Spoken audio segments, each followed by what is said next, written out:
डॉक्टरांकडे गेल्यानंतर डॉक्टर आपल्याला एक गोष्ट सांगतात की ब्लड टेस्ट करायला लागेल. मग आता ब्लड टेस्ट का करावी लागेल? तुम्हाला कोणता आजार नेमका झालाय ते कळण्यासाठी ब्लड टेस्ट करायला सांगितले जाते.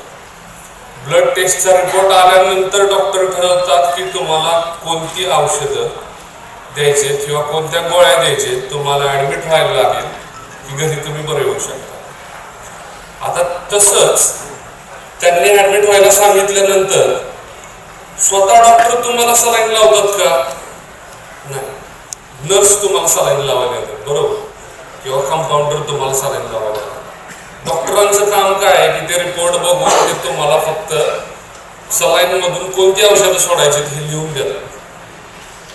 त्याप्रमाणे हे AI तसंच आहे की AI काय सांगतंय की तुमच्या मातीचा नमुना काढून त्याचं माती परीक्षण करून घ्या.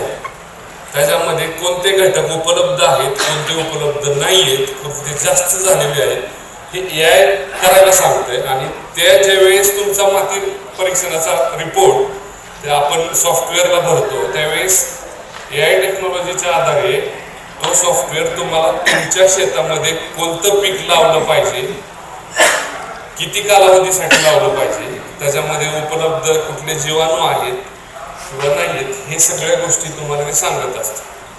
अक्षरशः वाण कोणतं लावलं पाहिजे जमिनीच्या किंवा मातीच्या प्रकारानुसार तुमच्या जमिनीमध्ये 86-032 लावलं पाहिजे, 265 लावलं पाहिजे का 10,001 लावलं पाहिजे हे तुम्हाला सांगतंय. एव्हाना तुमची माती ही ऊसासाठी योग्य आहे का डाळिंबासाठी योग्य आहे की अजून कोणत्या पिकासाठी योग्य आहे हे सुद्धा तुम्हाला ते AI सांगतंय. आता AI मध्ये आपण 5 कंपन्या मिळून काम करतो. हा जो प्रकल्प आहे ह्या प्रकल्पामध्ये 5 कंपन्या काम करतात. सगळ्यात महत्वाचं ऑक्सफर्ड, दुसरी मायक्रोसॉफ्ट, तिसरी आहे agripilot.ai, चौथी आहे मॅपमायक्रॉप आणि 5वी कंपनी आहे फसल. आता ह्या सगळ्या कंपन्यांमध्ये फसल काय करते तर आपल्याला ग्राउंड ट्रुथिंगचा डेटा देत असते. म्हणजे जे आपण तुमचं शेतकऱ्यांचं रजिस्ट्रेशन केल्यानंतर एक सेन्सर आपण तुमच्या जमिनीमध्ये बसवतो. म्हणजे एखादं डाळिंब करा, ऊस करा, केळी करा, कोणतंही पीक जर तुम्ही घेतलं तर AI टेक्नॉलॉजी तुम्हाला त्याच्यामध्ये जर बसवायची असेल तर सगळ्यात महत्वाचं आहे की तुमचं पाणी नियोजन किंवा हवामान अंदाज. ह्यासाठी आपल्याला फसल मदत करतं की तुमच्या जमिनीमध्ये सेन्सर बसवले जातात जे आपल्याला मातीचा ओलावा, मातीचं तापमान हे सांगत असतात. दुसरी गोष्ट हवामान अंदाज, म्हणजे पुढच्या 7 दिवसामधला हवामान अंदाज हे तुम्हाला फसलच्या युनिट थ्रू, म्हणजे एक वेदर स्टेशन असतं, त्या वेदर स्टेशन थ्रू आपल्याला ते कळत असतं.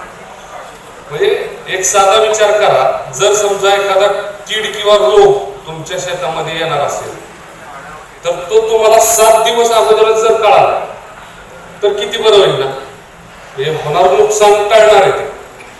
तर हे काम आपली फसल कंपनी करते की तुम्हाला अगोदरच अलर्ट करणं त्या बाबतीत. इन डिटेल आमचे प्रतिनिधी तुम्हाला त्याच्याबद्दल सांगतीलच, पण मी एक तुम्हाला माहिती देतोय की ते काय काम करते.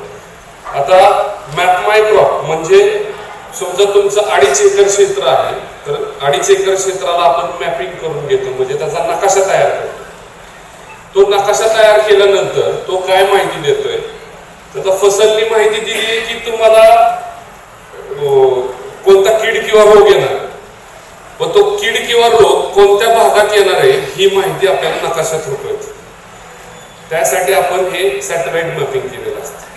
तुमच्या क्षेत्रामध्ये कुठल्या भागात किती खतं उपलब्ध आहेत, कुठल्या भागातली खतं संपलेली आहेत, कुठल्या भागातला आपटेक चांगल्या प्रकारे होतोय आणि कुठल्या भागातला आपटेक थांबलेला आहे, म्हणजे तिथून पिकं खतांचा आपटेक करू शकत नाहीत, हे सगळं सॅटेलाइट मार्फत कळत असतं. तर हे सगळं कळाल्यानंतर सगळ्यात महत्वाचं मगाशी सर जे बोलले की आपल्याला पाण्यावरती जास्त काम करावं लागतं. आज बऱ्यापैकी लोकांनी ड्रीप केलेली आहे, बऱ्यापैकी 60-70% आपल्या भागात ड्रीप झालेली आहे. पण ड्रीप असून सुद्धा आपण पाण्याचा वापर थोडा जास्त प्रमाणात करतोय असं जाणवून आलेलं आहे. बऱ्याच ठिकाणी ड्रीप असून सुद्धा पाट पाणी आपल्याला तिथे द्यावं लागतं. तर मी तुम्हाला सांगू इच्छितो की आमच्याकडं बेंबळ्यातले एक शेतकरी आहेत, स्वप्नील भोसले म्हणून. स्वप्नील भोसलेंच्या शेतामध्ये आपण मागच्या वर्षी AI टेक्नॉलॉजी म्हणजे 2024ला आपण बसवली होती त्यांच्याकडं. तर त्यांच्या शेतामध्ये गेल्यानंतर 2 सऱ्यांच्या मधलं अंतर 5 फूट होतं. त्या 5 फूट सरीमध्ये अक्षरशः भेगा पडल्या होत्या. अक्षरशः भेगा पडल्या होत्या. त्यांना असं वाटायचं माझा ऊस जळेल, पण तो ऊस हिरवा होता. कारण 8-10 दिवस ड्रीपच चालू करत नव्हते ते, कारण त्या फसलचा अलर्टच येत नव्हता सेन्सरचा की तुम्ही तुमच्या पिकाला पाणी द्या. ही सगळ्यात महत्वाची गोष्ट आहे. 10 दिवस जर तुमच्या पिकाला पाणी लागत नसेल तर मग तुम्ही एका दिवसात पूर्ण सरी भरून पाणी देण्याची काय गरज आहे? पारंपरिक पद्धतीत आपलं एक समाधान होत नाही. जोपर्यंत गुडघाभर पाणी आपण त्या ऊसाला देत नाही तोपर्यंत आपलं समाधान होत नाही की त्या ऊसाला पाणी गेलं. बरं, ते पाणी तुम्ही दिलं त्या ऊसाला, ती टाकलेली खतं त्या पाण्याबरोबर निचरा होणार आहेत हे आपल्याला कळत नाही का? हे आपण लक्षात घेतलं पाहिजे. हे AI आपल्याला सांगणार आहे की पाणी किती प्रमाणात द्यायचं. सरांनी मगाशी सांगितलं तुम्हाला की AIला ड्रीपची गरज लागते. हे 100% खरं आहे की ड्रीप शिवाय AI होऊ शकत नाही. आणि AI करणं ही आज काळाची गरज आहे. इतर देशात आज ट्रॅक्टर विना ड्रायव्हरचे, गाड्या बिगर ड्रायव्हरच्या चालू आहेत. मग आपले शेतकरीच का मागं पडतायत हे थोडंसं आपण विचार केला पाहिजे ह्या गोष्टीचा. आज महाराष्ट्रात 5,000 शेतकऱ्यांना आपण AI बसवून ते चांगल्या पद्धतीने आज AI वापरत आहेत. त्यांना रिझल्टही चांगल्या पद्धतीचे मिळाले त्या AIचे. तर आपल्या AI टेक्नॉलॉजीची उद्दिष्ट काय काय तर ते मी तुम्हाला सांगतो. अल्पभूधारक शेतकरी म्हणजे छोट्या प्रमाणात ज्यांच्याकडे जमिनी आहेत त्यांच्यासाठी आपण आर्टिफिशियल इंटेलिजन्स प्रोजेक्ट त्यांना वापरून अधिक उत्पन्न काढण्यासाठी आपण मदत करण्याचा प्रयत्न करतो.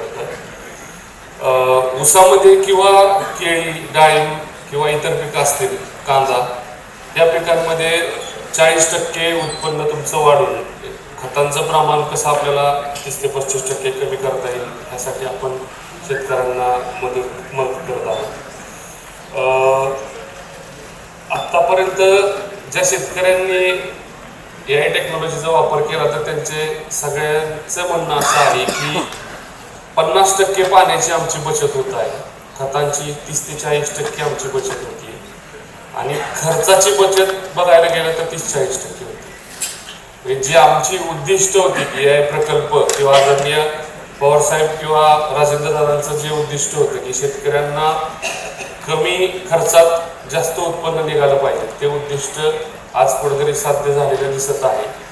कारण बेंबळ्याच्या शेतकऱ्यांचं मी उदाहरण दिलं की त्यांनी 118 टन उत्पन्न काढले एकरी. ज्या शेतामध्ये त्यांना 65 टन उत्पन्न निघालं होतं त्याच शेतामध्ये त्यांनी 118 टन उत्पन्न काढले, कमी पाण्यात कमी खर्चात. आता खर्च कमी हे कसं, एक साधं सोपं तुम्हाला गणित समजून सांगतो. साधारणपणे सरासरी 60,000 रुपये प्रति एकर ऊस क्षेत्राला खर्च येतो. ऊस लागवडीपासून ते ऊस हार्वेस्टिंग पर्यंत 60 ते 70,000 रुपयेपर्यंत. मग आता 30 ते 40% खर्च कमी असं जर तुम्ही धरलं तर तुम्ही म्हणाल की मग 40 ते 45 ते 40,000 मध्येच आपला खर्च भागतोय की काय, 100 टन उत्पन्न आपल्याला मिळेल की काय. तर हे असं नाहीये. खर्च तुम्हाला तेवढाच येईल पण उत्पन्न तुमचं वाढलेलं असेल, कारण की तुमची जी खतं देण्याची पद्धत आहे ही AI टेक्नॉलॉजी नुसार असणार आहे. AI जसं सांगेल त्या पद्धतीनं तुम्हाला खतं द्यायची. म्हणजे एखादा कीड रोग आला तर काय स्प्रे करायचं हे AI सांगणार आहे. एखाद्या खताची डिफिशियन्सी जाणवायला लागली तर ते AI सांगणार आहे, त्यावेळेस तुम्हाला ते द्यायचंय. खतं कोणत्या वेळेत द्यायला पाहिजे हे तुम्हाला AI सांगणार आहे. तीच खतं तुम्ही द्यायची किंवा त्याच वेळी तुम्ही ती खतं द्यायची. तुमच्या बेसल डोस पासून, तुमच्या ड्रेंचिंग पासून, बाळभरणी असेल, मोठी बांधणी असेल किंवा पुढचं ड्रिप शेड्यूल असेल, हे पूर्णतः तुम्हाला AI सांगणार आहे त्या पद्धतीने तुम्हाला ती द्यायची. तर ह्याप्रमाणे जर तुम्ही गेला तर त्या स्टेजला ती त्याची रिक्वायरमेंट पूर्ण होत जाणार आणि त्या पद्धतीनं ऊसाची वाढ चांगल्या प्रकारे होईल. तर ही सगळ्यात महत्त्वाचं की मी माझी उद्दिष्ट सांगितली की AI ची उद्दिष्ट काय होती की आमचे प्रतिनिधी आहेत की ते तुम्हाला इन डिटेलमध्ये मॅप माय क्रॉप म्हणजे मी नकाशा सांगितलं तुम्हाला की आपल्याला तुमच्या जमिनीचा नकाशा तयार करावा लागतो.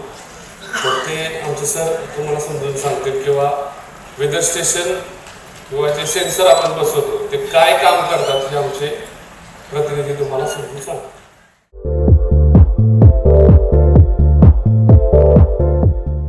नांदेड, लातूर व धाराशिव जिल्ह्यातील टाटा मोटर्सचे अधिकृत कार डीलर पद्मजा मोटर्स आता सोलापूरमध्ये. भव्य शोरूम आणि अद्ययावत वर्कशॉप. GST सूट मिळाल्याचा घ्या फायदा. नव्या शोरूम मध्ये सुरू झाली आता कार सर्व्हिस सेवा.